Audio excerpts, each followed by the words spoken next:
Kevin Gordon here from Autosavant.com with your 7/11/2012 afternoon commute. Forgive me if I start off the afternoon commute with a little bit of anger, but there's a disturbing trend that I've seen with some of the more popular online publications about the following. What they seem to be doing is writing whole articles about cars' fuel economy announcements. So the new Taurus with the 2.0 turbo EcoBoost in it and the upcoming ATS, the EPA estimates come out for those and they write whole pieces about them. It's like people who finish tweets with please retweet or, whatever the equivalent would be for Facebook. It's just a bit annoying. I mean, sure, that is interesting to know and it's news, but it doesn't really require 500 words about it.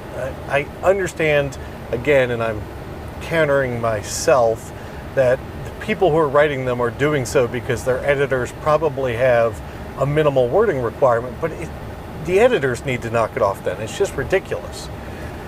Then on the mileage topic, the Hyundai Elantra is claimed to get 40 miles per gallon highway, which is what the EPA rates it by their testing cycle. Well, a person, and I actually have my paper here because I couldn't remember his name to save my life. Where is it?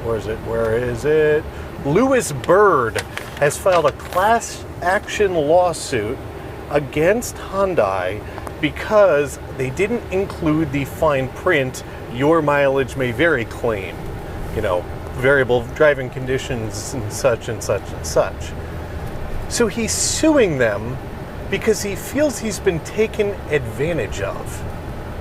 Now, if people were suing, say, Jerry Sandusky for being taken advantage of, I'd agree with that. But some dope who bought a Hyundai who's not getting 40 miles per gallon on the highway, really? I mean, even Consumer Reports has gone so far as to test that car and said, yeah, we think the EPA's claims on this car are about right. So because Hyundai left off a disclaimer, this guy's going to take up court space and pay lawyers and suck up Hyundai's time. But to give credit where credit's due, Hyundai hasn't immediately gone and updated all their advertising for this. They've left it the way it is because they think that the Elantra gets 40 miles per gallon.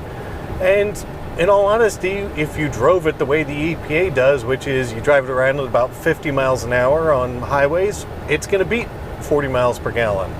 So, one, stop reporting on what fuel economy cars get, and two, stop suing when you're not meeting the highway numbers because you don't drive your car the way the EPA does.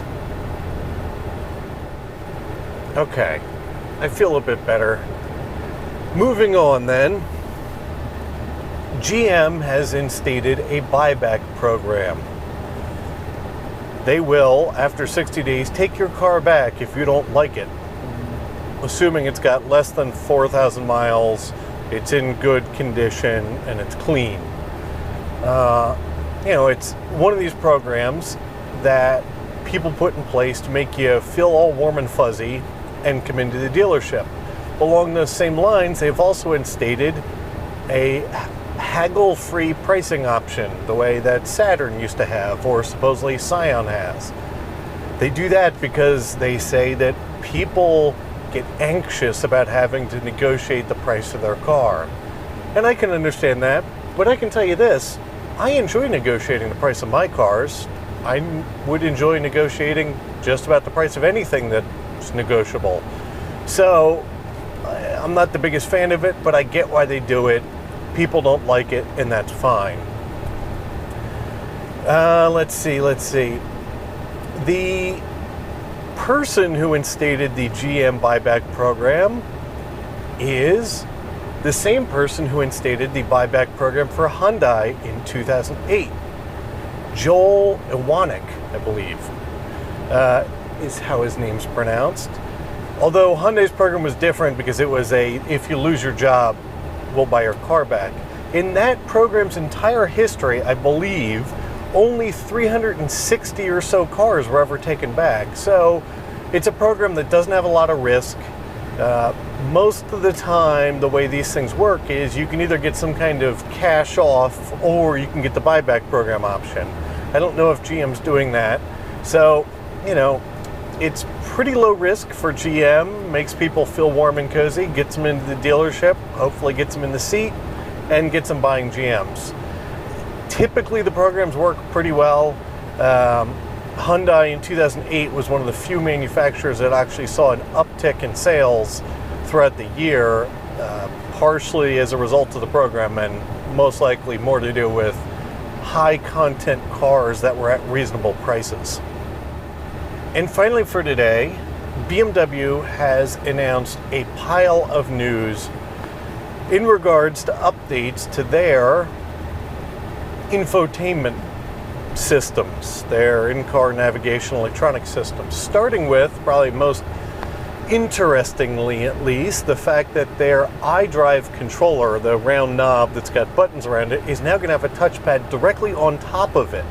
So much like Audi's got their MMI touchpad that allows them to do things like write in letters for the navigation screen, BMW's done something similar, but they've moved it directly onto the interface wheel for the navigation system. And you can do text input and also do things like pinch to zoom out and those types of actions. So obviously it can handle some kind of multi-touch as well. Also, they've added upgraded processors, a actual 3D graphics chip to their nav system, updated 3D graphics, of course, including the cityscape type graphics when you get downtown, so it'll render buildings to try to give you a better idea of where you are when you're driving in urban environments. There's also a 4G hotspot, which will be LTE, that will be available, which turns the whole car into a hotspot. Voice to text, so it'll do dictation from voice to text supposedly.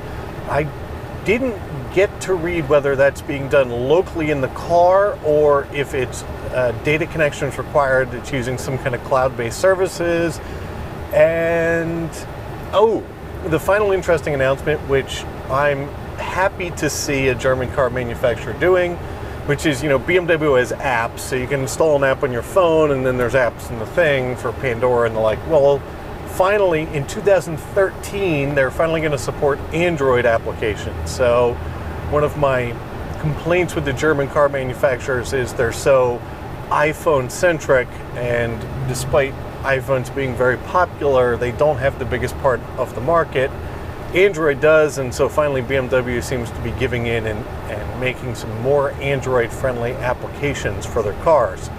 So we will be pestering BMW, and I will be tweeting this to BMW, and here's my plea.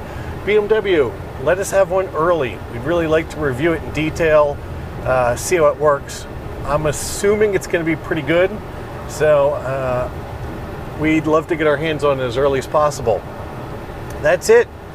There's all the stuff we had for the 11th of July. We're going home to pick up the Mazda CX-5, which will be coming to you from tomorrow. As usual, I'm Kevin Gordon from Autosavant.com. I look forward to talking to you guys tomorrow.